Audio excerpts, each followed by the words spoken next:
Hello, welcome to the Modern Relationship Channel. I am Trevor Crow Molyneux, licensed marriage and family therapist.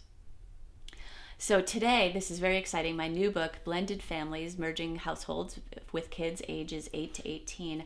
I'm sitting here talking to a friend of mine. Her name is Wendy Petta Goldman, and Wendy has successfully blended 2 families, and they now include 10 children. So welcome, Wendy. How are you today? Fine, thank you. It's great to be here. So Wendy, can you tell us what works well and maybe what doesn't work so well? So just give us the quick version. Well, it's been 13 years, and we have had a lot of experience now, I feel like.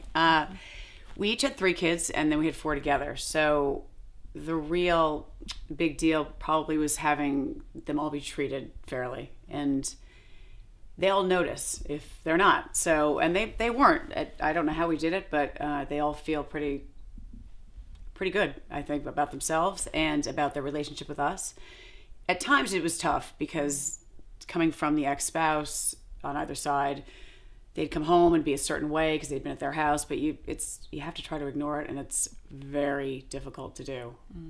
So setting up those boundaries, having your own rules, and that in your own house, you can't control the ex, but you can have your own rules, your own safe place. How did you handle that? Well, that's hard too. I mean, it's work. You just have to keep up with it, and you have to not pay attention to what they do at the other person's house because you can't control that. And a lot of times it was so tempting to do that, and once you do that, it muddies the waters. It's too, you have to keep the boundaries, but I'm not gonna lie, it's not easy.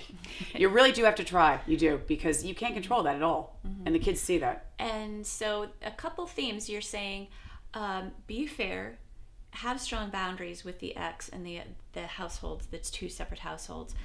How do you stop yourself from wanting to make comments, getting in there? What do you do? I could see on their faces how distressed they'd be, because it's a lot of pressure on them. They don't know.